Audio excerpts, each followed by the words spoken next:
머니판다 이번 시간엔 노후 준비 전문가이신 강창희 대표님 모시고 이야기 나눠보겠습니다. 안녕하세요. 네, 안녕하세요. 네, 반갑습니다. 네, 평소에 노후의 삶은 생각보다 네. 오래 산다 네, 이런 네. 말씀 많이 하셨는데 네.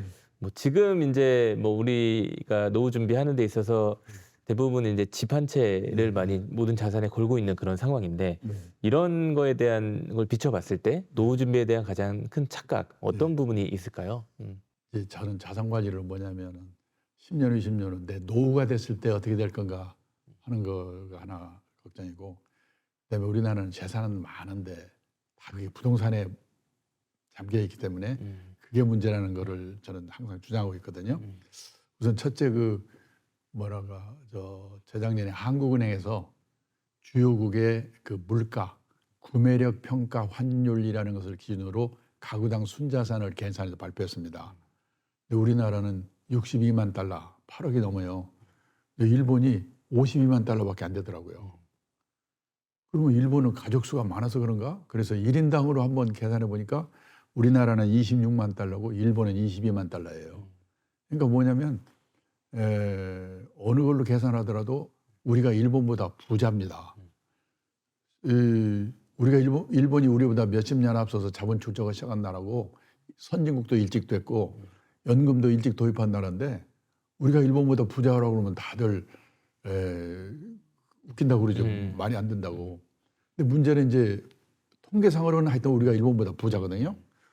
근데 문제는 그 가계 자산을 분해를 해보면은 우리나라는 75%가 부동산이에요. 75%. 젊은 사람 포함한 거니까 퇴직한 그 노인들 기준으로 보면은 8, 90%가 부동산이에요.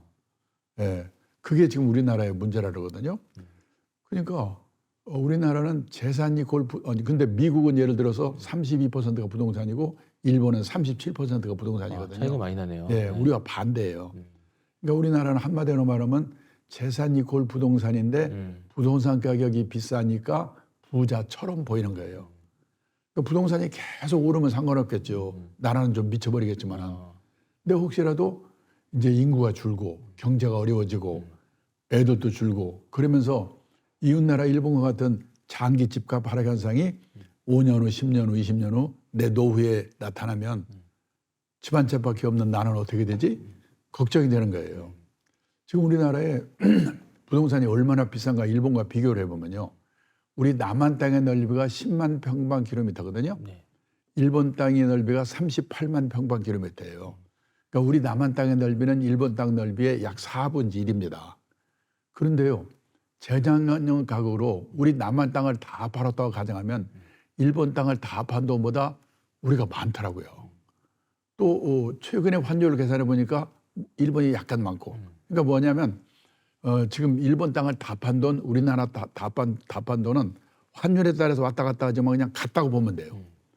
땅 넓이는 4분의 1인데 땅값은 같으니까 4분의 4란 말이죠. 그 말은 우리나라 평균 땅값이 일본 땅값의 4배 비싸다는 얘기예요. 근데 제가요, 이 1980년대 후반에 일본이 부동산 버블로 난리가 났을 때거든요. 그때 제가 일본에서 근무하면서 들은 얘기인데 그때 일본 땅을 다 팔면 남한 땅을 다 판 돈에 15배라고 그랬어요. 그 당시는. 네, 80년대 후반은. 그러니까 그때 우리나라 남한 땅의 땅값은 일본 땅값의 15분의 1이었는데 지금은 15분의 15 같단 말이죠.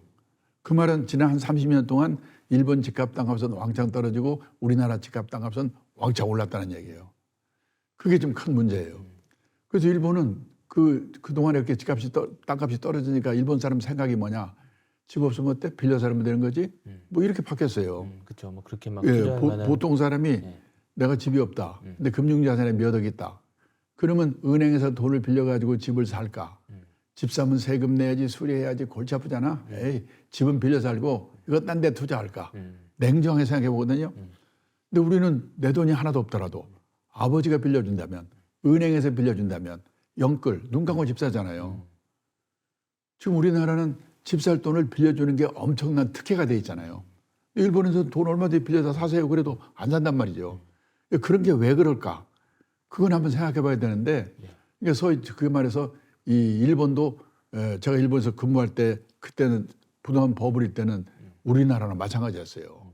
원래 우리나라나 일본처럼 농경 문화를 가진 나라, 정착해 사는 나라 사람들은 유목민국가나 해양국가처럼 이동을 전제로 하고 사는 나라 사람보다 달리 내 집, 내 땅에 대한 집착이 엄청나게 강하거든요. 신분의 상징이고.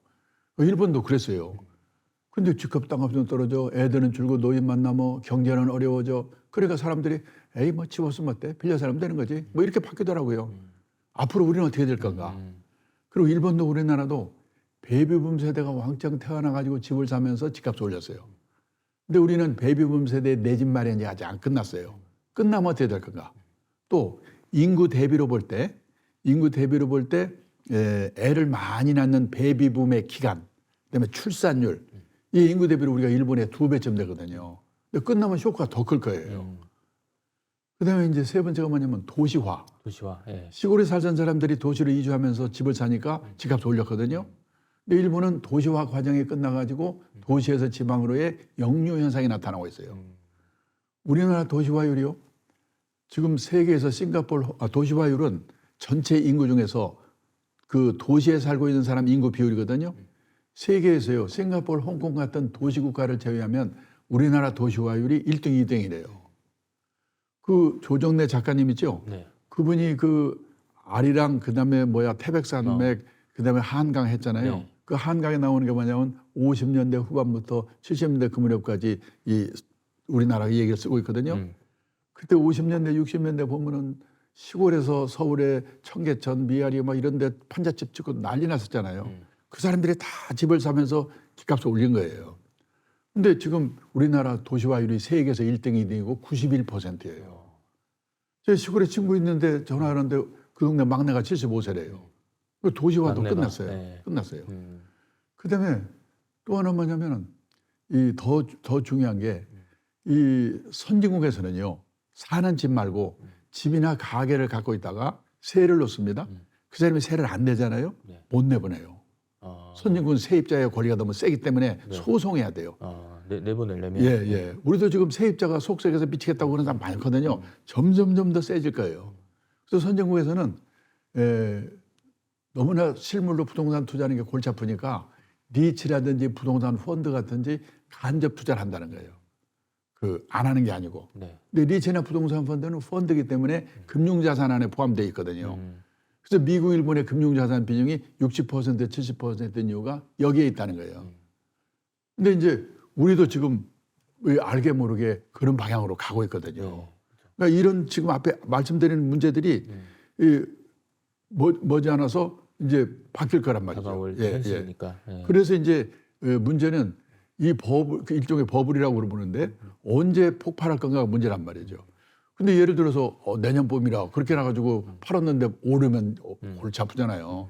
그러니까 저는 사세요, 파세요 이런 말을 할 수가 없고 투자라고 하는 것은 리스크가 따르는 것입니다. 따라서 재산이 한 곳에 집중되어 있으면 안 됩니다. 우리는 80, 90%가 집중되어 있잖아요. 네. 갖고 계신 재산이 부동산에 몰빵되어 있으시다면 그 부동산이 오를 때 오를 망정 우선 10%, 20%라도 금융자산을 가지세요. 그리고 나이가 들어가면서 금융자산의 비중을 높여가셔야 됩니다. 그래서 환갑 나이쯤 되면 선진국 수준까지는 못 가더라도 부동산과 금융자산 비중이 반반 정도는 돼야 된다. 저는 이렇게 말씀을 드려요. 네네. 그럼 어떤 분이 나는 5억짜리 아파트 한 채밖에 없는데 그거 어떻게 쪼개서 할 수도 없고 어떡하죠? 그런 분은 5억짜리 아파트를 맡기고 그 주택연금을 받으면 네. 65세부터 한 달에 120만 원씩 받거든요. 네. 그 세상 떠날 때 남으면 자식한테 주고 모자라면 그만이고.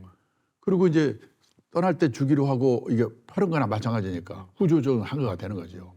그리고 옛날처럼 그런 식의 연금을 이용하든지 예. 아니면 이제 또 돈을 이렇게 급전을 빌린다든지 빌려서 집 사는 것 같은 거 네. 이런 것만큼은 조심해야 된다. 조심해야 된다. 절대 오릅니다, 떨어집니다 이 얘기가 아니다. 네. 알겠습니다. 지금 이제 어쨌든 우리나라 현실을 좀 짚어주셨는데 네. 아무래도 이제 퇴직 후에는 또 무엇을 하며 살지에 대한 막막한 어떤 그 현실이 다가오잖아요. 실제로 퇴직 후에 또 노후에 접어들었을 때 어떤 문제에 좀 직면하게 되는지 좀 알려주시면 좋을 것 같아요. 네. 우선요, 그러니까 우리나라 퇴직 연령이 너무나 빨라졌잖아요. 그 작년에 잡코리아 취업 컨설팅 업체 잡코리아가 발표한 자료를 보니까 우리나라 40세 이상 직장인이 체감하는 평균 퇴직 연령이 51.8세라고 하더라고요. 사실 요즘 뭐 제가 했던 옛날에 회사에서도 보면 40대 후반에 명퇴하고 난리거든요. 그러면 반올림해서 52세에 퇴직했다고 가정합니다. 그리고 83세까지만 산다고 가정하자. 지금 우리나라 남녀 합해서 평균 수명이 83.7세거든요. 근데 우리는 내 평균 수명에서 지금 내 나이 뺀 만큼 앞으로 더 살 거다. 이렇게 계산하면 안 되죠. 뭐냐면은 5명 중에 1명이 살아남을 확률. 그걸 뭐라고 하냐면 20% 생존 확률 연령이거든요. 1980년생, 금년에 만 45세. 이분들의 20% 생존 확률 연령이 남자가 100살, 여자가 102살이에요. 그리고 또 하나 기준이 되는 게 뭐냐면 가장 많이 돌아가시는 나이. 그걸 최빈 사망 연령이라고 하거든요. 최빈. 예. 예, 우리나라 최빈 사망 연령이 92세래요. 그러니까 어쨌거나 90세에서 100살까지 산다고 생각하고 노후 준비해야 된다는 거예요. 그러면 52세에서 생각하면 뭐 한 4, 50년 살게 되잖아요. 네. 뭐 그 긴 인생을 뭐 하고 살 건가? 이거를 젊을 때부터 미리미리 생각하고 준비해야 되는데 네. 그래서 이제 뭐냐면 첫째는 제가 보기에 그렇게 일찍 퇴직하니까 노후 자금이 모자라는 거예요. 그렇죠. 예. 예. 예를 들어서 금년 3월 기준으로요. 그 통계청에서 발표한 자료를 보니까 대개 우리는 인생에서 재산이 제일 많을 때가 퇴직 직전에 50대거든요. 그때가 50대가 제일 많을 때인데 통계청 자료를 보니까 우리나라 50대 가구의 가구당 평균 총 자산이 6억 6천만 원이래요. 근데 예. 빚이 있어요. 부채 차입금. 그게 평균 1억 1천만 원이거든요. 빼면요 5억 5천만 원. 네. 이게 순자산 자기 자본이에요.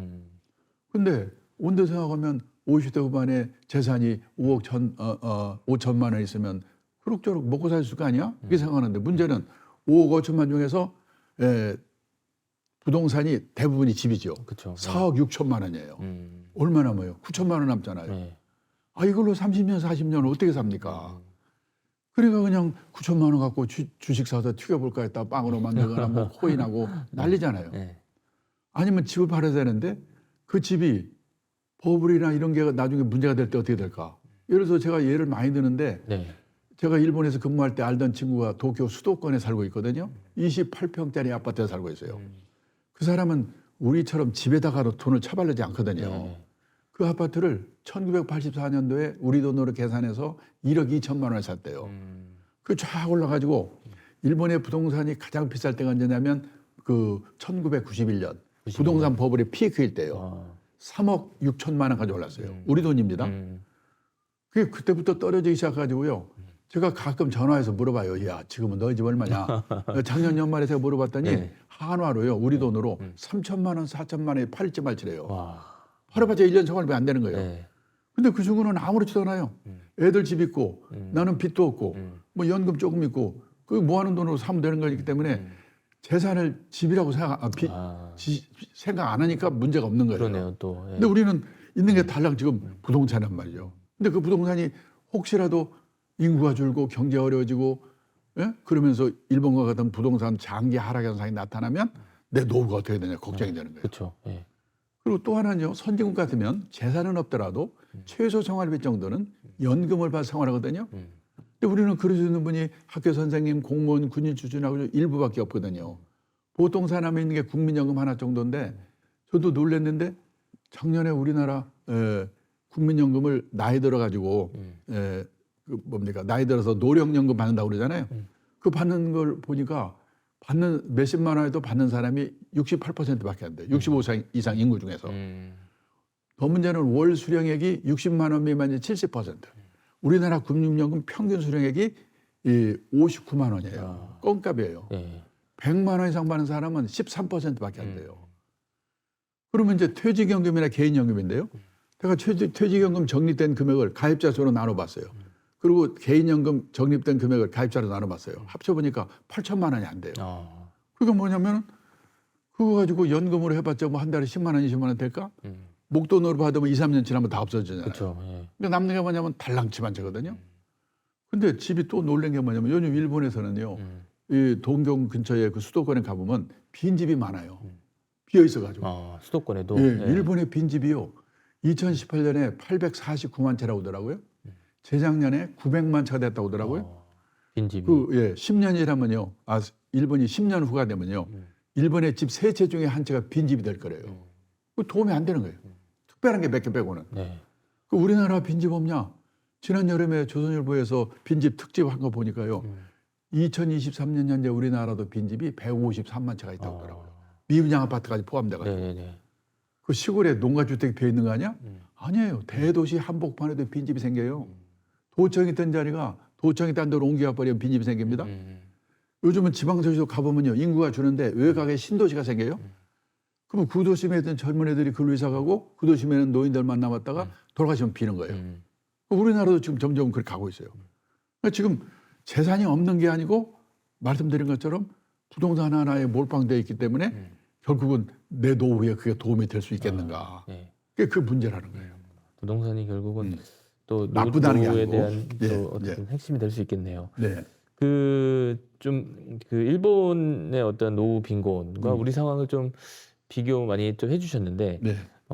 그런 면에서 우리의 좀 노후 빈곤이 늘어날 수밖에 없는 이유, 부동산과도 연관이 돼 있지만 네. 좀 더 다른 면에서는 좀 어떤 일본에서도 얘기가 뭐 있을까요? 노후 파산 그런 얘기가 나오는데 우리나라 그거를 그대로 액면대로 받아들이면 안 되는 게 뭐냐면 그 사람들은 좀 엄살이 심하거든요. 근데 이제 평균치로 되게 봐야 되는데 아까 제가 가계 뭐니까 50대 평균 가계 자산 말씀드렸잖아요. 네네. 제가 일본에서 친구가 최근에 저한테 책을 한 권 보내주는데 문구판 책인데 정년 후의 진실 이런 책이더라고요. 근데 그걸 보고 저는 깜짝 놀랐어요. 일본은 우리보다 몇십 년 자본 축적을 일찍 시작한 나라고 그다음에 선진국도 일찍 되고 연금도 일찍 도입한 나라니까 뭐 노후에 먹고 사는 문제는 그럭저럭 해결되겠지 그랬더니 아니더라고요. 그 책을 보니까요. 네. 일본의 60세에서 80세까지 그 노인들의 평균 월 소득이 하냐면은 25만 엔, 우리 돈은 250만 원이래요. 근데 소득이, 월 네. 평균 생활비가 30만 엔, 300만 원 정도예요. 그러니까 50만 원에서 100만 원 정도는 일해서 번다. 다 그렇게 생각하는 거예요. 그래서요, 70세 남성의 평균 취업률이요, 56%예요. 70세가. 70세가 절반이 일하는 거예요. 네. 그럼 뭔 일 하냐? 뭐 폼나는 일도 있겠지만은 그 일본으로 나오는 게 뭐냐면 아파트 관리인. 일본에서도요, 아파트 관리인 이거 하려고 경쟁률이 50대 1이에요. 50대 1. 50대 1. 네. 네. 가사 대행 서비스, 네. 가사 도우미예요. 그리고 예를 들어서 제 친구 사장인데 그 딸이 대학 나오는데 40대 후반인데 애 둘을 키우느라고 회사를 퇴직했어요. 애만 키운 게 아니라 틈틈이 시간을 내 가지고 간호사 자격을 받는 전문학교를 다녔대요. 대학 나온 애가 간호사 자격을 따로 받는 거예요. 네. 근데 지금 일본에는 우리도 곧 그렇게 될 것 같은데 방문 개호라고 해가지고 개호는 우리말로 말하면 간병 돌봄 이런 뜻이거든요. 경제력 있는 노인들이 혼자 아니면 둘이 사는 집에 가가지고 주사도 놔주고 건강 체크해주고 간단한 집안일 도와주고 그러는 일의 수요가 폭발적으로 늘고 있어요. 그거에서 돈 벌고 있어요. 사장 딸고 대학 나는데 특히 일본에는요 노노 케어라고 그래가지고 네네. 이 간병 인력이 부족하거든요. 지금 우리나라는 간병 인력의 40~50%가 중국 동포 와서 도와주고 있기 때문에 아직 실감이 안 나는데 아마 그분들이 10년 후 20년 후 안 오게 되잖아요. 우리나라도 난리 날 거예요. 그러니까 지금 아직 우리가 고령화 사회, 고령 사회 그래도 실감이 안 나는 게 베이비붐 세대가 후기 노령기 70대 후반이 대부분 될 때 그게 이제 문제가 되거든요. 근데 우리 아직 거기까지는 안 갔어요. 네. 일본은 제 나이 또래가 일본의 베이비붐 세대거든요. 다 후기 노령에 들어갔어요. 그러면 이런 여기저기 아프기 시작하는데 들어갈 시설이 마땅치 않고 돌봐줄 사람이 없고 그래서요 이 요양보험 같은 거 가보면 앞에 붙어 있어요. 60대, 70대, 심지어 80대까지 건강한 시니어를 환영합니다. 와서 일하세요. 그럴 정도로. 그럴 정도로 그 노노 케어라고 합니다. 그런 식의 일들이에요. 대부분이에요. 다 폼나는 일 아니에요. 근데 지금 우리나라도 그런 세상으로 가고 있거든요.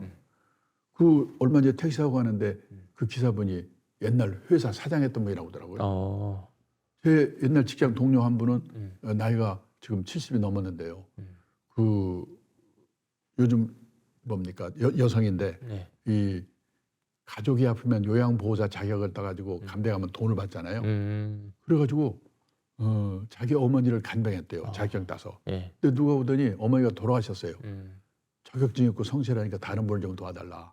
그래가지고 90 넘은 할머니를 도와드리고 있는데 마음이 맞아서 그런지 모르지만은 너무나 보람 있고 그다음에 그 돈도 받고 좋다고 옛날 직장 동료 후배들에게 일일이 전화해가지고 너도 빨리 자격증 따라고 추천해 주시는구나. 그 돌고 돌아 제 귀에까지 들어왔으니까 지금 우리도 그런 세상으로 가고 있어요. 그래서 첫째는 뭐냐면 생활비 때문에라도 일을 해야 돼요. 그다음에 두 번째는 부부의 화목 문제예요. 지금 일본이요. 이 뭡니까 퇴직한 남편 때문에 부인들이 우울증 걸리고 뭐 은퇴 남편 무슨 뭐저 뭡니까 스트레스 증후군이나 은퇴 남편 스트레스 증후군이 생겨서 은퇴 남편 스트레스 증후군. 고혈압 무슨 뭐 그다음에 무슨 암 공포증 12장 궤양 뭐 주방에서 술 홀짝홀짝 마시는 뭐 키친 드링크 그래가지고 부부 갈등 때문에 난리예요 지금 황혼연이 들고 지금 우리나라도 그렇게 가고 있거든요. 그래서 일본에서는 오히려 전업주부가 40대 후반이 되면요 애들 교육 손에서 떼거든요. 대부분의 주부들이 아르바이트를 해요. 그리고 남편은 남편대로. 그래서 낮 시간 동안만은 자기만의 시간을 갖기 위해서 뭐랄까 뭔가 일을 하고 있는 거예요. 경제적 요인도 있지만 또 부부 관계를 위해서 오히려 그렇게 또 일을 하시는 경우도 있구나. 근데 지금 우리나라도 황혼이혼이 엄청 늘고 있거든요. 1990년도만 해도 전체 이혼 건수 중에서 중년 황혼이혼의 비율이 5%였는데 2023년에는요 36%예요. 지금 일본이 황혼이혼 대국이라고 그러는데 그보다 훨씬 높아요. 근데 그게 뭐냐면 옛날에는 황혼이혼의 이유가 배우자 외에도 돈 문제, 성격 차이였는데 여기 추가된 게 뭐냐면 퇴직한 남편이 집에서 얼쩡거리는 게 스트레스 받아서 이혼한다고 그래요. 그 정도로 부부 갈등이 우리도 심해요. 되게 나중에 진짜 직면할 수 있는 그런 현실적인 문제네요. 화목을 위해서라도 남편은 남편대로 아내는 아내대로 소일거리가 있어야 되는 거예요. 그리고 또 하나 이렇게 마지막으로 말씀드리고 싶은 게 뭐냐면 저도 이제 70대 후반이 돼 보니까 제 친구들이 먹고 사는 문제는 그럭저럭 해결이 되는데 문제는 갈 데가 없는 거, 역할이 없는 거 너무나 공허한 거예요. 그 티베트의 종교 지도자 달라이라마가 했다는 얘기인데요. 자신이 다른 사람들에게 쓸모 있는 존재가 아니라고 생각하는 노인은 자신이 남에게 유용한 존재라고 느낀 노인보다 일찍 숨질 가능성이 3배 가까이 높게 나왔다. 부유한 나라에서 고통과 분노의 정도가 더 심한 건 물질적 부가 부족해서가 아니다. 내가 남에게 필요한 존재라는 느낌이나 내가 사회와 함께하고 있다는 느낌을 더 이상 갖지 못하기 때문에 불행해지는 것이다. 그 선배 한 분이 아주 높은 자리에 올라갔던 분이거든요. 오늘 저한테 그러는 거예요. 자기는 퇴직하고 나니까 쓸모없는 인간이 된 것 같아서 서글프대요. 근데 쓸모있는 인간을 누가 만들어주는 게 아니거든. 자기가 만들어야지. 근데 대개 보면 왕년에 높은 자리에 있던 사람, 왕년에 끝발에 있던 사람 일수록 이게 안 돼요. 그래서 첫째는 돈 문제 때문에, 두 번째는 그러니까 건강, 그다음에 세 번째는 부부의 갈등, 화목을 위해서, 그다음에 이 인생의 공허, 뭡니까 보람을 위해서 이라도 소일거리를 갖는 게 퇴직 후에 이 조기 퇴직 시대에 가장 중요한 거다. 근데 그거는 퇴직하고 나서 갑자기 되는 게 아니거든요. 젊은 시절부터 미리미리 내가 이 긴 인생 30년에서 50년 퇴직하고 나서 뭐라고 살 건가? 돈이 되는 일이든 그다음에 사회 공헌 활동이든 취미 활동이든 그걸 겸한 활동이든 소일거리가 있어야 된다. 우리가 노후에 3대 불안이 있다고 그러거든요. 첫째가 돈, 둘째가 건강, 셋째가 외로움. 그 3대 불안을 해소하는 최선의 방법이 돈이 되는 일이든 사회 공헌 활동이든 취미 활동이든 그걸 겸한 활동이든 소일거리가 있어야 된다.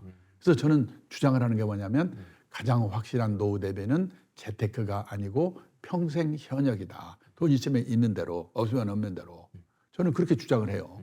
그 노후의 가장 현실적인 준비로 항상 이제 평생 현역을 강조하고 계신데, 그 노후에 이제 뭐 일해야 된다는 부분들은 어느 정도 이제 공감을 많이 하고 계신 것 같아요. 근데 그럼에도 좀 그 노후의 일에 대한 잘못된 생각, 뭐 착각 이런 게 많이 있을 것 같습니다. 퇴직 후에도 뭔가 일을 해야 되는 뭐랄까 이유에 대해서 확실하게 좀 왜 평생 현역이 돈 때문이만이 아니고 부부 화목이라든지 건강이라든지 또는 뭐 외로움, 그다음에 뭐 자기 역할에 대한 그런 문제 때문에 이제 일을 해야 되는데 문제는 이제 그게 퇴직하고 일이 없지 않느냐. 네. 다들 그렇게 말하잖아요. 그런 얘기 많이 하죠. 일을 네. 하고 싶은데 일이 없는데. 할 일이 없는데. 네. 네. 그래서 이제 퇴직하고 나서야 할 수 있는 일이라는 게 뭐냐면 요즘 청년 실업이 넘치잖아요. 그래서 젊은 세대가 할 수 없는 일이거나 할 수 있다고 하더라도 하려고 하지 않는 일을 할 수밖에 없는 거거든요. 젊은 사람 일자리를 뺏을 수는 없으니까. 근데 가능하면은 젊은 사람이 할 수 없는 일을 하는 게 가장 중요한 것 같아요. 그러기 위해서는 젊은 시절부터 그 자기 하고 있는 일과 연관시켜서 나는 이런 일로 다른 사람과 차별화시켜 가지고 차별화시켜서 뭔 일을 해봐야 되겠다. 그런 준비를 하는 게 참 중요한 것 같아요. 그래서 저는 그거를 뭐라고 하냐면 간접 경험이 중요하구나 하는 생각이 드는 게 제가 이제 70대 후반의 나이가 되니까 깨닫게 돼요. 아, 그때 그렇게 해서는 안 되는 거였구나. 그렇게 했어야 되는구나. 깨닫게 되는데 사실 이 나이에 대해서 깨달아봤자 의미가 없거든요. 준비할 시간이 없으니까. 그렇죠. 준비할 시간이 필요하죠. 그러니까 이제 젊은 시절에 이 뭐랄까 간접적인 경험으로 미리 깨닫고 준비하는 게 중요한 건데 그런 의미에서 저는 이제 제 개인적인 얘기 죄송합니다만은 이 주니어 시절에 일본에서 이 일을 하면서 네네. 우리보다 20년, 30년 앞서가는 그 고령사의 모습을 보면서 아, 이게 나이가 들어서도 이 일을 해야 되는구나. 일이라고 하는 것은 폼나고 그런 일은 젊은 사람한테 주고 네. 저렇게 허드렛 일도 저렇게 해야 되는 거구나. 그걸 미리미리 깨닫고 준비를 좀 했던 게 도움이 된 것 같아요. 네네. 그래서 저는 이 회사 일을 하면서도 이걸 가지고 내가 평생 현역을 할 수 있는 방법이 뭘까를 끊임없이 생각을 한 거가 참 도움이 됐는데 네네. 그러면은요 회사 일도 잘하게 돼요. 그리고 그 일을 가지고 남과 다른 차별화된 일을 가지고 가능하면 직장에서 오래 일을 할 수 있고 그리고 안 되면은 나와서 그걸로 창업을 하는데 저는 그런 의미에서 뭐라고 하냐면 창직의 시대라고 얘기하거든요. 창직. 예. 새로운 일이 많이 생겨요. 지금 우리나라의 문제는 뭐냐면 뭐 멀쩡한 회사가 없어지고 또 생기고 이런 거거든요. 그러니까 내가 갖고 있는 이 재능 이런 능력을 가지고 이 회사에서 이렇게 써먹고 있으면 그 능력을 딴 데 가서 어떻게 써먹을 수 있는 그런 능력이 참 중요한 것 같아요. 그래서 그런 면에서 저는 2000년 초에 그 자산운용사 그러니까 펀드 운영하는 회사의 대표를 하고 있었는데 네. 그걸 하면서 보니까 자산운용업이 성공하는 데는 운용만 잘해서 되는 게 아니라 이 투자자들이 우리나라 20대 남성 주식 투자자가 1년에 68번은 사탑하거든요. 그럼 운용 못해요. 그래서 투자자들이 단기 시황에 쫓겨서 샀다 팔았다 이렇게 하면 안 되고 그 장기 투자, 분산 투자 원칙을 지키도록 설득하는 게 중요하구나. 그리고는 이제 일본이라든지 미국 나라들을 보니까 아, 투자 교육이라는 걸 하고 있더라고요. 네네. 그래서 제가 이걸 해야 되겠구나. 투자 교육을 시작했고 네. 그러다 보니까 또 베이비붐 세대의 은퇴가 시작이 되면서 저한테 노후 문제를 물어보니까 또 그걸 공부하게 되고 그래서 이제 제가 있던 그 회사가 이제 외국에 팔려가지고 사장에서 물러나서 뭘 할까 하다가 또 사장 자리 구해봤자 뭐 한 2년 하다 또 잘리겠지. 차라리 이 투자 교육을 내 라이프워크로 해야 되겠구나. 그래서 어느 금융회사에다가 제안을 했어요. 회장님한테. 그 투자 교육 연구소를 만들면 이런 좋은 점이 있을 거다. 저는 그 제안력이라는 게 참 중요한 것 같아요. 그래서 이제 그걸 만들게 돼서 네. 거기서 9년 동안 일을 했고 또 이제 65세가 돼가지고 민망해서 요즘은 1인 기업 1인 연구소 시대거든요. 그래서 제가 1인 연구소를 만들어가지고 나와서 1년 반쯤 하고 있으니까 또 다른 회사에서 그 회사 흉내를 내면서 똑같은 걸 하겠다고 오라고 그래서 한 8년 또 일하고 그리고 재작년부터 다시 또 1인 기업 연구소를 만들어서 또 하고 있고 그러니까는 제일 중요한 게 남과 차별화된 일을 끊임없이 생각하는 것 해야 되는 것 같아요. 또 그러기 위해서는 이 뭐 박 과장, 김 과장, 박 사장, 김상무 이게 문제가 아니고 이 문제는 저 사람이 전문가야. 그 브랜드를 갖는 게 참 중요한 것 같아요. 그렇구나. 네. 저는 지금 78세인데 제가 왜 나를 강의에 불러줄까를 생각해 보니까 이 재무 설계에다가 인생 설계를 접목시킨 덕분에 불러주는 것 같아요. 그렇죠. 인생 설계라는 게 이게 그걸 접목시키기 때문에 그런 식으로 똑같은 일이라도 남과 차별화시켜서 할 수 있는 그런 노력을 끊임없이 하는 게 참 중요하다. 그런 생각을 하고 있습니다. 그래서 뭔가 그때까지 일을 할 수 있도록 노력하는 게 그런 준비를 하는 게 중요하다. 네, 그렇게 생각해요. 그러니까 창직의 시대에 맞춰서 예. 자기가 할 수 있는 것들을 네. 끊임없이 계속 이제 네. 개발도 하고 연구도 하고 네. 생각을 해야 되는 그런 시대가 된 거네요. 그래서 이제 우리가 우리 청년 실업이 넘치잖아요. 그래서 이제 그런 일을 찾아야 되는데 불행히도 못 찾았다. 네. 그러면 체면을 내려놓고 허드렛 일에 가까운 일을 할 수밖에 없다. 일본에서도 아파트 관리인이 경쟁률이 50대라고 그러잖아요. 네. 그거는 다른 자기만의 일을 못 찾은 사람들 경우가 많을 거란 말이죠. 그렇죠. 아무래도. 그리고 그런 일을 하더라도 거기에 뭔가 의미를 부여하고 남과 다르게 하는 거. 그냥 돈 때문에 끌려서 하는 게 아니라 아파트 관리인을 해도요.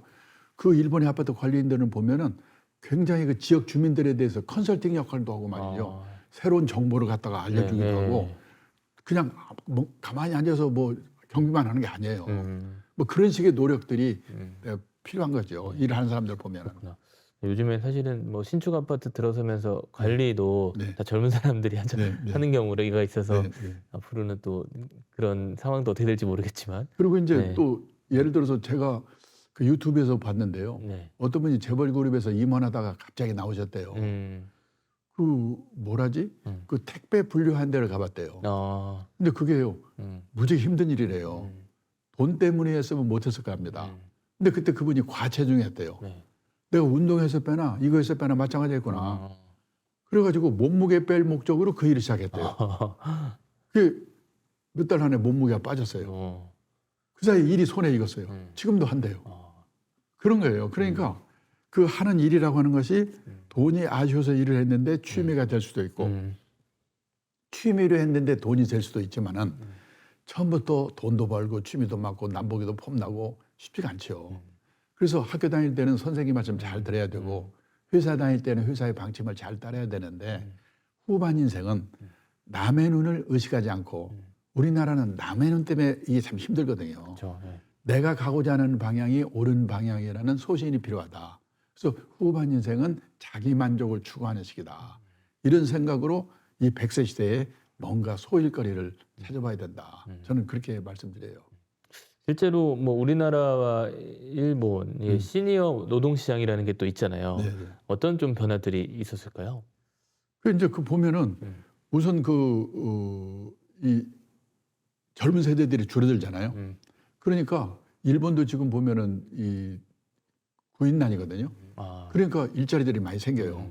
그래서 노인들이 할 일자리가 많이 생긴 것도 있고 또 하나는 100세까지 살기 때문에 건강해요. 지금 우리나라 100세 이상의 인구가 8,000명 정도 되는 것 같은데 일본은 작년에 8만 명인데 금년에 10만 명 된다고 하더라고요. 그래서 일본에서는 100살 이상 된 분들이 일하는 사람 많아요. 이발하는 사람 뭐 하는 사람 많아요. 그래가지고 이제 평생 현역이라는 것은 그냥 말로만 하는 게 아니고 실제로 그런 시대가 됐어요. 그러니까 저는 이 일이 다른 사람 생각할 때는 뭐 돈 벌려고만 하는 게 아니다. 그러니까 노후의 3대 불안이 돈, 건강, 외로움인데 3대 불안을 해소하는 최선의 방법은 돈이 되는 일이든 사회 공헌 활동이든 취미 활동이든 그런 거를 겸한 활동이든 소일거리가 필요하다. 이런 인식들을 다 하고 있는 거예요. 그리고 지금 우리나라도 다들 보면은요. 제가 이제 퇴직 예정자분들 대상으로 강의를 하잖아요. 그러면 이걸 10년쯤 전에 마누라하고 같이 듣게 해줬어야지. 지금 혼자 와서 들으면 내일 모레 퇴직인데 언제 준비하란 말이냐. 그러니까 뭐냐면 아까 간접 경험 말씀드렸습니다마는 적어도 30대, 40대, 50대 이때 후반 인생 문제에 대해서 빨리 깨달아야 돼요. 그리고 그 준비를 미리 시작하는 게 중요해요. 그래야지 뭔가 뭐 좀 남과 다르게 차별화된 일을 할 수가 있다. 예, 저는 그거를 말씀드리고 싶어요. 알겠습니다. 뭐 어떻게 이제 평생 현역을 실제로 실천하는 사람들의 네. 어떤 공통점 이제 뭐 많이 이렇게 사례를 보셨을 때 지금도 말씀하시기도 했지만 어떤 좀 특징들이 있을까요? 우선 제가 이제 한 분 사례를 말씀드리면요. 통계직 공무원에서 지방사무소 소장까지 한 분인데 이분은 퇴직했지 연금도 있지 그러니까 한번 신나게 놀자 놀아봤대요. 3개월 놀았더니 미치겠더래요. 아침에 일어나면 만화님 눈치가 보이는데 저놈 인간은 오늘 또 안 나가나 놀래가지고 동네 도서관에 갔더니요. 신문 한 장 보려고 쟁탈전이 벌어져요.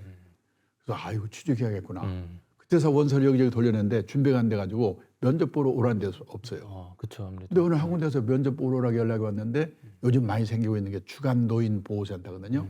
그러니까 아까 말씀드렸지만 일본도 우리나라도 젊은 노인이 나이 든 노인 도와주는 게 큰 일거리인데 이분이 이제 면접에 붙어가지고 하루에 5시간에서 6시간 일한대요.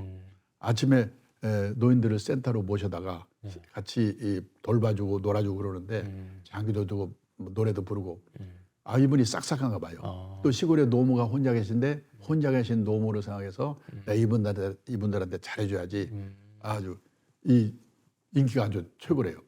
근데 요즘 주간 노인 보호센터가 여기저기 생기면서 노인들이 삐치면 다른 데로 가버린대요. 근데 그 센터는 그분 때문에 딴 데서 온대요.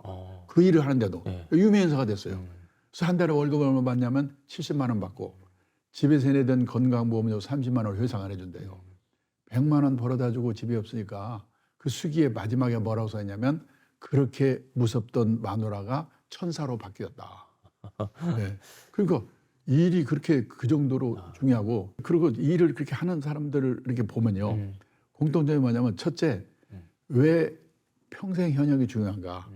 그 돈 때문에도 그렇고 그다음에 부부 화목 때문에 그렇고 자기 이 외로움에 대비하기 위해서도 그 일이 중요하다는 거를 깨닫는 거, 빨리 깨닫는 거, 그게 가장 중요하다는 거예요. 그리고 또 하나는 그러기 위해서는 젊은 시절부터 자기가 하고 있는 일과 연관시켜서 미래 직업과 연결시켜서 뭔가 내 재능을 여기서 써먹던 것을 다른 데 가서 써먹을 수 있는 그런 능력을 기르는 거고요. 그리고 자기만의 브랜드를 만들어야 돼. 그 김 과장, 박 과장이 아니라 그 사람의 이름하고 저 사람은 세금에 대해서는 저 사람이 최고야. 그다음에 무슨 인맥에 대해서는 저 사람이 최고야. 그런 그 브랜드를 만드는 게 저는 참 그 가장 중요하지 않을까 그런 생각을 해요. 지금 이제 노인 문제 중에 하나가 아무래도 노후에 홀로 되신 분들이 많고 혼자 사는 노인들이 많게 되는 또 하나의 또 사회적 현상들이 있잖아요. 그래서 뭐 홀로 사는 삶의 보편화 이런 말도 나오는데 혼자 사게 되는 뭐 이유가 여러 가지 있겠지만 어떤 부분들이 있을까요? 네, 우선요. 지금 재작년 현재로 보니까 우리나라 홀로 사는 분이 전체 65세 이상 노인 중에서 22%니까 거의 뭐 4명, 5명 중에 1명 혼자 살고 계시더라고요. 그러네요. 그리고 또 하나는 혼자 사는 70세 이상의 혼자 사는 노인의 78%가 여성이더라고요. 어떻게 보면 혼자 사는 문제는 여성의 문제라고 할 수가 있어요. 그러네요. 자, 그럼 왜 혼자 살게 되느냐? 이유가 3가지가 있거든요. 첫째가 사별이에요. 사별. 둘째가 생애미혼, 결혼하고 나이 든 분들. 그다음에 3번째가 뭐냐면 황혼이혼. 내가 젊을 때 이혼하면 재혼할 가능성이 있는데 황혼이혼하게 되면 지긋지긋해가지고 혼자 살거든요. 그 3가지 이유인데 사별을 보면요. 우리나라 같은 경우에는 여성이 남성보다 6년 내지 7년 수명이 길거든요. 그러니까 보통 부부가 같이 살다가 남편은 혹시 부인이 먼저 떠나면 혼자 남아서 5년에서 9년에서 10년쯤 자자 세상 뜨는데 여성분들은 15년에서 16년 정도. 사별한 그러니까 이후에. 그렇게 사별 후에 오래 사는 거예요. 그게 이제 여성의 입장에서 볼 때는 지긋지긋하게 혼자 살아야 되는데 그게 싫으면 어떻게 하면 되냐? 뭐 연하의 남자와 결혼하면 되죠. 그래서 작년에 결혼한 백상 중에서 초혼인 경우에는 20쌍이 연하의 남자와 결혼했다는 거예요. 그러니까 요즘 젊은 여성들은 다 그 계산이 있는 거예요. 그것까지 계산해서. 근데요. 그러니까 70세 이상 혼자 사는 노인의 78%가 여성인데 그게 사별을 하고 나서 혼자 사는 경우가 있고 또 하나는 뭐냐면은 이 생애미혼. 생애미혼. 결혼 안 하고 나이 든 분들이 늘잖아요. 생애미혼이라는 게 결혼 아예 안 하시는 분들. 그러니까 뭐냐면 생애미혼의 정의가 뭐냐면 50세까지 결혼 한 번도 안 해본 사람을 생애미혼, 평생미혼이라고 하거든요. 그 생애미혼, 평생미혼율이요. 1980년도만 해도 남자가 0.4%, 여자가 0.3%였거든요. 그때는 결혼하는 사람이 거의 없었거든요. 없다는 얘기네요. 근데 2020년에는 남자가 16.8%, 여자가 7.6% 늘었어요. 이게 5년마다 발표하거든요. 그러니까 2025년 통계가 아직 발표 안 된 것 같아요. 그럼 훨씬 늘었을 거예요. 그러네요. 근데 놀란 건요. 이웃나라 일본인데 같은 2020년 현재로 남자가 26.7%, 거의 3명 중에 하나. 그러네요. 예. 여자가 17.5%가 50살까지 결혼 한 번도 안 한 사람이래요. 근데 지금 우리가 일본을 열심히 따라가고 있거든요. 그래서 2035년이 되면 우리나라, 일본 다 똑같이 남자는 30%, 여자는 20%가 결혼 한 번도 안 하고 그냥 갈 거래요. 그러면 내 아들이, 내 딸이 그 안에 들어간다. 생각해 보셔야죠. 그러면 이제 생각해 봅니다. 옛날에 우리 세대는 왜 다들 결혼들을 했을까? 그때는 결혼을 하면 부모 밑에 있을 때보다 좋아질 확률이 높거든요. 한 방에 형제 우글우글 하다가 결혼하면 세 방 살이라도 단둘이 살잖아요. 이불도 새 거고. 그런데 요즘 젊은 애들이 결혼해가지고 부모 밑에 있을 때보다 좋아질 확률이 거의 없거든요. 그래서 제가 조크로 그래요. 이놈들이 고등학교만 졸업하면 무조건 내쫓아가지고 불편하게 만들어야 된다고. 네? 아니면 돈을 받든지. 뭔가 그런 특단의 조치가 없는 한 이 생애 비혼을 지금 늘어나는 걸 막을 수가 없게 됐어요. 자, 그 다음에요. 황혼이혼인데요. 우선 이혼율 자체가 1970년대는 연평균 15,000건 정도였는데 이게 2023년에는 92,000건. 그러니까 옛날에 우리 어머니 세대들은 결혼해서 실망을 하면 팔자라고 생각하고 그쵸. 희망을 버렸는데 요즘 여성들은 결혼해서 실망을 하면 남편을 버린대요. 근데 옛날에는 결혼해서 4년 이내에 아이고 실수했구나. 신혼이혼의 비율이 높았거든요. 근데 2023년에는요. 결혼해서 20년 이상 된 그걸 뭐라고 하냐면 중년 황혼이혼이라고 하거든요. 중년 황혼이혼의 비율이 1990년도만 해도 전체 이혼 건수의 5%밖에 안 됐는데 2023년에는 36%예요. 그러면 결혼 기간별로 볼 때 비율이 제일 높은 게 중년 황혼이혼이에요. 이거 조심해야 돼요. 근데요. 2000년 초에 일본에서 나리다 이혼, 그 일본 여자들이 싹싹한 것 같지만 무섭거든요. 거기는요. 이 우리나라는 남편이 좀 바람피는 낌새가 보인다 그러면 사생결단하고 막 달라들잖아요. 일본은 이혼을 작정하기 전까지는 가만히 있어요. 그러다가 애들 결혼해서 나리다 공항에서 신혼여행 떠나보라고 나서 이혼 선포한다고 해서 나리다 이혼이라고 그러거든요. 그래서 황혼이혼을. 그렇게 얘기하구나. 그래서 저는 일본이요. 황혼이혼 대국인 줄 알았어요. 아니에요. 이혼율 자체가 일본보다 우리가 높아요. 아시아에서 우리가 이혼율이 1등입니다. 그리고 일본은 그렇게 황혼이혼이 나리다 이혼 난리 쳤는데 작년에 신문 보니까요. 일본 전체 이혼 건수 중에서 중년 황혼이혼의 비율이 21%였던 거가 23%로 늘어났다고 신문에 대문짝만 해놨더라고요. 우리나라는 36%예요. 근데 아까 말했지만 그 이혼의 사유가 너무나 어처구니 없는 게 뭐냐면 옛날에는 배우자 외에도 성격 차이, 돈 문제였는데 요즘 하나 포함된 게 추가된 게 뭐냐? 퇴직한 남편이 집에서 얼쩡거리는 게 스트레스 받아서 부부 갈등. 부부 갈등. 네. 근데 황혼이혼하게 되면요. 재산을 기본으로 반으로 나눠야 되거든요. 잘못하면 파산하는 거예요. 그러니까요. 그래서 이 황혼이혼 이거가 문제가 크다는 거죠. 그러니까 그걸 합쳐서 사별, 그다음에 생애 미혼으로 나이 든 사람, 그다음에 황혼이혼, 이래서 혼자 사는 사람이 이게 뭡니까? 작년에 우리나라의 21.1% 전체 65세 노인 중에 22%. 그러니까 5명, 거의 4명 중에 1명이 지금 혼자 살고 계시는 거예요. 그렇구나. 이게 말씀하신 대로 황혼 이혼을 했을 때 재산을 분할해야 되기 때문에 서로 어려워질 수 있음에도 불구하고 그렇죠. 이제 그런 선택을 하신다는 얘기잖아요. 그렇죠? 그래서 이제 요즘 시골 가보면 마을에 가는 노인들 모여서 자잖아요. 그 노인동거. 그리고 취미가 같은 사람, 그다음에 이런 사람들이 남남끼리 몰려 살잖아요. 그 새로운 유연 사회가 형성이 되고 있는 거예요. 그 텔레비 가끔 신림동에 남남끼리 몰려 산다고 그러잖아요. 그게 다 이런 이유 때문에.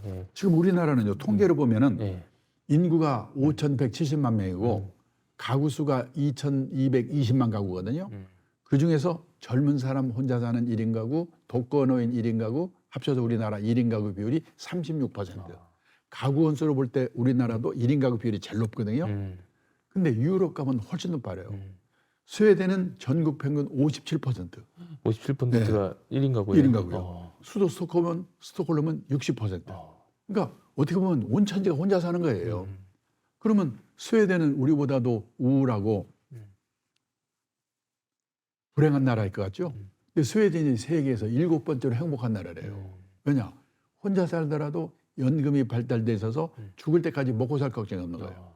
또 혼자 살더라도 지역사회, 새로운 유연사회에서 외롭지 않게 행복을 찾는 방법을 미리미리 준비했기 때문에 지금 우리도 그렇게 가고 있거든요. 네네네. 그러니까 우리는 그러면 앞으로 어떤 준비가 필요한가?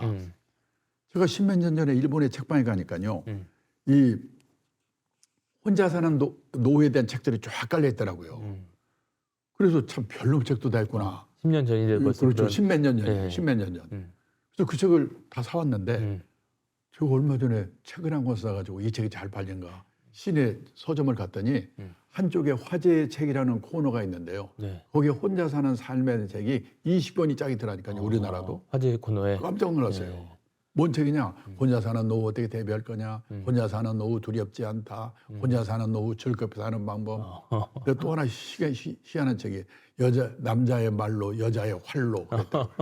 그 책을 보니까 뭐라고 써있냐면 부부가 같이 살다가 남편은 혹시 부인이 먼저 돌아가시면 갑자기 심약해진대요. 그래서 3년 이내에 돌아가실 확률이 높대요. 부인이 돌아가셨는데도 10년 이상 사는 남자는 아주 독한 남자라고 써있더라고요. 근데 여자는 같이 살다가 남편이 먼저 돌아가시면 의리상 한 달 슬프대요. 그리고 그 다음부터는 오히려 귀찮은 존재가 없어져가지고 15년 이상 산다. 이런 책들이 일본에서 70만 부, 100만 부씩 팔리고 있고 우리가 뒤따라가고 있어요. 왜? 혼자 사는 노후가 기다리고 있으니까. 그래서 누구든지 혼자 될 수 있으니까 준비가 필요한데 가장 중요한 게 뭐냐면 연금이죠. 연금. 예. 먹고 살아야 되니까. 그렇죠. 예. 그다음에 젊을 때 건강하던 분이 암에 걸려 심혈관 질환 깜짝깜짝 놀래요. 그래서 환갑 전에 중대 질병 보험 하나 들어두는 게 중요합니다. 연금과 보험이죠. 네. 그다음에 가족이 아니라도 지역사회 이런 새로운 유연사회에서 외롭지 않게 행복을 찾는 방법을 미리미리 준비하는 거. 네. 그리고요. 대부분의 가정에서 남편 중심의 노후 준비를 하고 있는데 남편 먼저 떠나고 혼자 사는 아내분을 배려한 노후 준비를 해야 된다. 그 얼마 전에 변호사 한 분이 돌아가셨는데 옛날에는 변호사가 돌아가시고 나면 여기저기 수임료로 땅도 받고 막 그래가지고 상속 때문에 자식들이 무지개 싸우거든요. 네. 근데 그분은 본인 돌아가신 뒤에 봤더니 본인 명의로 돼 있는 게 전화기 한 대밖에 없더래요. 싸울 일 없게 만들었어요. 네. 그리고 세를 받아먹는 부동산이 있는데 소유권은 자식한테 줬는데 사용권은 마나님한테 준 거예요. 사모님 돌아갈 때가 뭐세요? 사모니까야. 준비를 다 해놓는 그런 식의 네. 배려. 그리고 또 하나 중요한 건 주거 형태를 잘 생각해야 되는데 한마디로 대형 고층 아파트를 조심해야 돼요. 왜냐하면 이 나이가 들고 혼자 아니면 둘이 살게 되면은 이웃집만한 복지설이 없거든요. 네. 근데 30층, 40층에서 혼자 아니면 둘이 살고 오면 누가 찾아옵니까? 요즘 고독사가 일본도 우리나라도 문제잖아요. 네. 그리고 또 응급사태. 저도 70대 후반이 돼 보니까 가끔 응급실 갈 그런 오잖아요. 거기 가다가 앰뷸런스 오다가 탈락이 생겼어요. 또 요즘 우리나라 엘리베이터가 빨리 고장 나잖아요. 네. 저희 아는 노인분은 94세인데 13층에 사시는데요. 엘리베이터 수리하는데 한 달 걸렸어요. 한 달 동안 갇혀 있었어요. 아이고. 대형 고층 아파트 조심해야 돼. 네. 이거 노인 나이 들어서는. 그리고 가족의 해체가 일어나고 있는 한편에 가족 회복 운동이 일어나고 있어요. 일본에서는 3대가 할아버지 아들 손자가 한 건물 또는 근처에 독립적으로 살도록 개축하면 세제 혜택을 준대요. 세금을. 네. 같이 살 수 있도록. 네. 네. 그리고 이 나이 든 분들이 혼자 살고 있으면은 젊은 세대 또는 맘 많은 사람끼리 그룹 리빙, 공유 경제 이런 것도 활성화되고 있어요. 이런 문제도 한번 생각할 필요가 있다.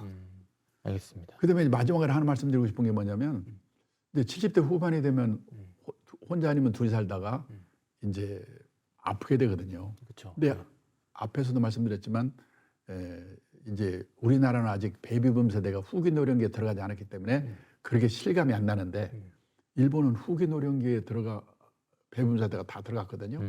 그러니까요. 우선 어디가 몸이 아프기 시작하면은 들어갈 시설이 마땅치가 않아요.